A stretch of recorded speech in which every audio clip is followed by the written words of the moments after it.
by the way. If you are smart enough, you will know who I am. But you are really not smart enough to know who I am. But soon you're gonna know who I am. Very easy. Wow, very easy. The entitlement. No, believe me, I'm much better than that. The entitlement, guys. You Wow. will see soon.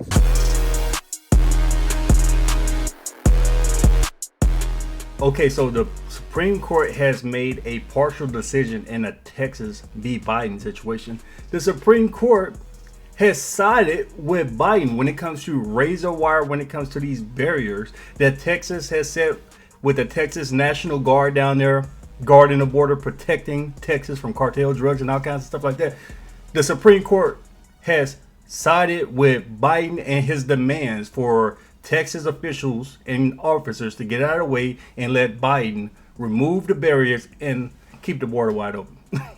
Unbelievable. We're talking about a Supreme Court with a alleged 6-3 Republican majority, but we had Justice John, I think it's John Roberts. He's the Chief Justice. He's always squishy. You never know with this man. This man might vote on the more conservative side, and sometimes he just goes full-blown leftist. But a surprise in this was Amy Coney Barrett. We remember her because Trump just put her in a couple of years ago. She was famously put in at a super spreader event, but two conservative appointed justices sided with left-wing Democrat appointed justices to allow Biden to have full control of this border and let it go wide open. Insane. So after that, Secretary Mayorkas, the Secretary of Homeland Security, you know, the guy who should have been impeached by the Republicans in Congress a long time ago for dereliction of duty. This man has sent Texas a letter demanding that they get the F out the way. They're saying, look, man, all these BS barriers, all this razor wire y'all got up here, we chopping all that down. So get out the way, man. Move. Texas is furious right now. Texas is pissed. Greg Abbott has said this isn't over. The Texas AG, they're saying, oh no, we're not done here. We're going back to court. We're going to fight this. This is a terrible decision by the Supreme Court. So let's look at this Greg Abbott tweet. The Texas National Guard continues to hold the line in Eagle Pass. Texas will not back down from our efforts to secure the border in Biden's absence. So the Supreme Court has ruled against Texas, saying that Texas is not allowed to secure the Texan border.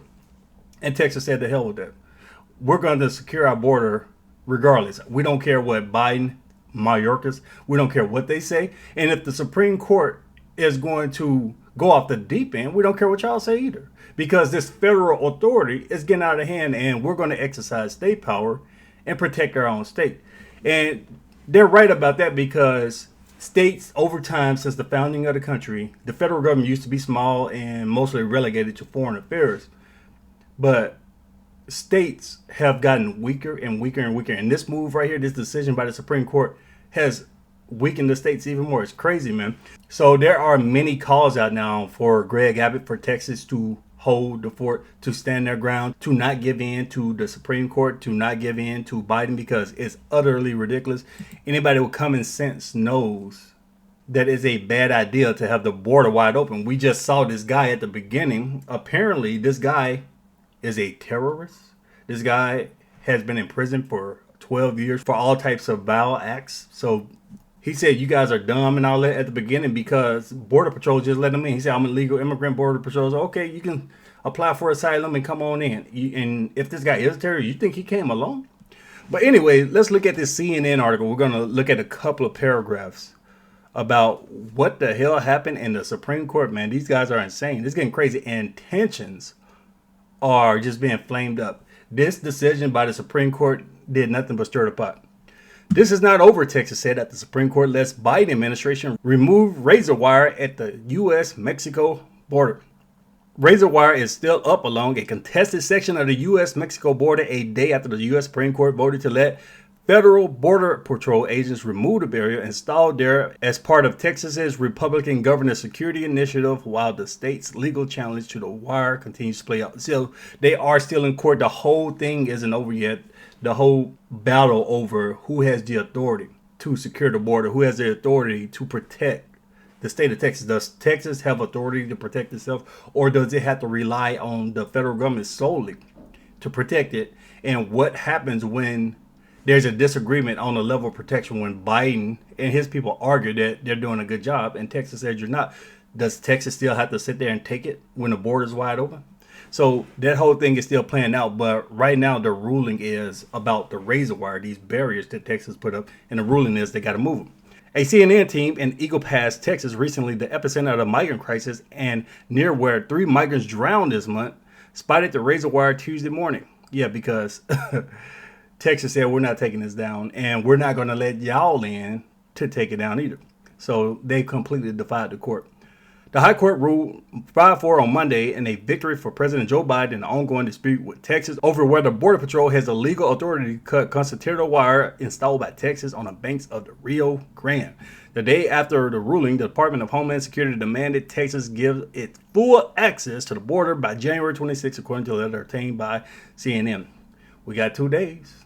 I just want to know who's going to enforce this. They're making all these demands. Texas, you better do this and that. So how do you enforce this against one of your largest states? How do you enforce this in a state of tens of millions of people and a state that has dozens of other states backing it?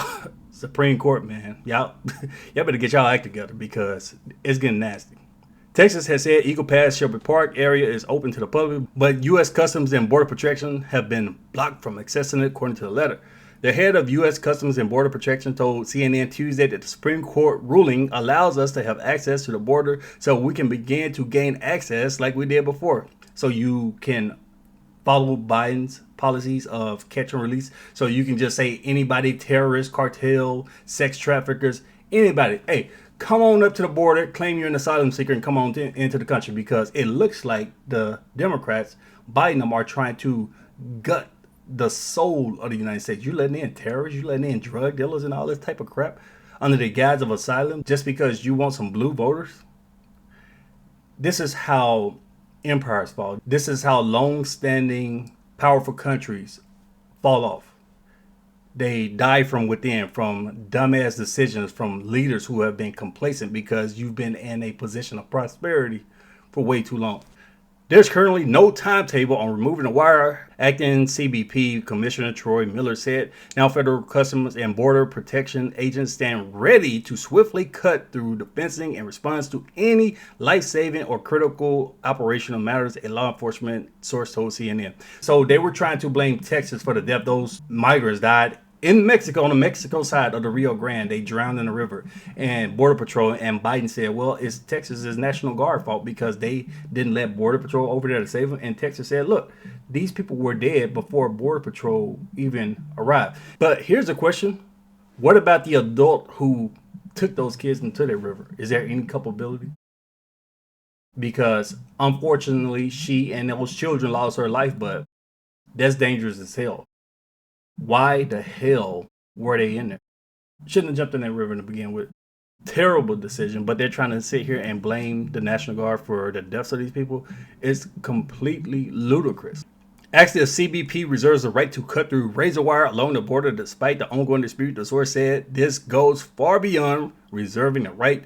The U.S. Supreme Court has ordered it. This squishy court got Border Patrol, got Mayor Mayorkas with Homeland Security. They're feeling really confident right now because they have the Supreme Court backing them. And you have Texas being defiant, got Texas National Guard there, and you have National Guard members from other states and police and other officers from other states there too with Texas. So we have a standoff. What are you going to do? You're going to try to arrest the Texas National Guard or something? What's going to happen if these National Guard members say, no, you can't come in here? So, like I said, things are getting nasty. Things are getting ugly. You have fury on both sides. These National Guard members are there, and you have people like Joaquin Castro, whatever, that representative from San Antonio, a left-wing activist, a Democrat from San Antonio. He's calling on Biden to federalize the National Guard. Other Democrats and the media, a lot of people in the media, they're saying that Biden, well, hey, look, why don't you just wrest control of the National Guard? Federalize them, put them on full active duty status in the federal government, and take the authority from Greg Abbott and send them off somewhere. So legally, this would be a very difficult thing, and politically, it would be nasty. So the path for Biden to do something like that, because there are very specific circumstances in which the president would do something like that. And it hasn't happened much through U.S. history where the federal government, where the president federalizes the National Guard like that. Biden would have to invoke the Insurrection Act. So he would have to declare Greg Abbott an insurrectionist. The guardsmen themselves, probably he would declare them insurrectionists and call on them to disperse, or even send in federal troops to disperse them. Maybe even try to arrest Greg Abbott, something like that. Basically declaring that the governor of a state like that and his National Guardsmen are insurrectionists, or trying to take his National Guardsmen, the Texas militia, away from the governor and declare the governor to be an insurrection. That can get really, really ugly. And so for Biden, well, Biden's handlers, because Biden doesn't know what's going on, Biden's handlers have been unwilling to do that because, like I said, this gets really nasty. And what are you going to do about the guardsmen from the other state? You're going to declare their governors insurrectionists too? I mean, it's completely ridiculous to do this.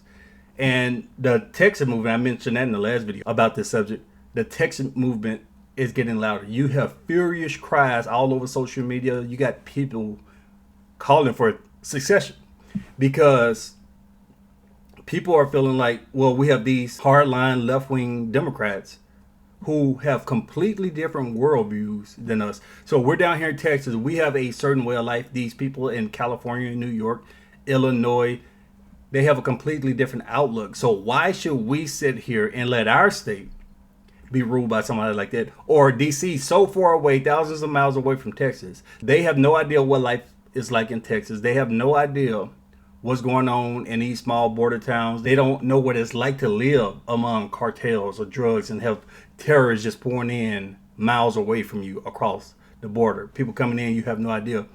People getting kidnapped, robbed, stuff like that.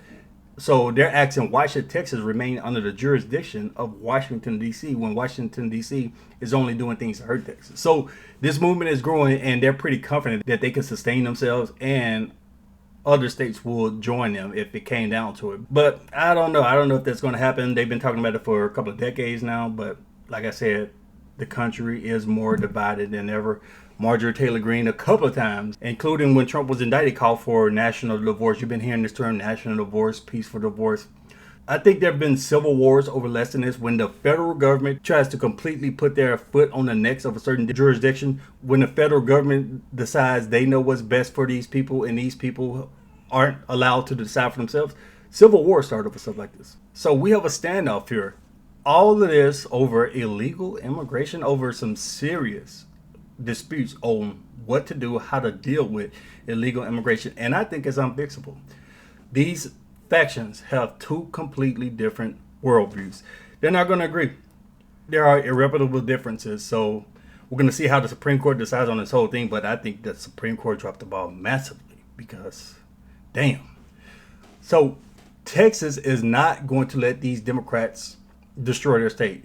We got terrorists coming in across the border, people from the Middle East. We got Chinese spies coming in. Of course, the cartels, they basically run the border. People who are coming in, you got to pay them, go through them. These teenage boys who come across the border, they have to work for the cartel. Who knows how many girls go missing on their journey to the border. And of course, Biden and them are trying to turn Texas blue. They're trying to completely change the political dynamic of Texas so they can hold permanent political power and push their left-wing agenda across the entire country, and Texas is not going to stand for it. So the Supreme Court messed up. Texas is defiant against the Supreme Court. Texas has a lot of backers, has a lot of support. We're going to see what happens with this going forward. Let me know what you guys think about this. Leave me your thoughts below. Share the video. Thanks for watching.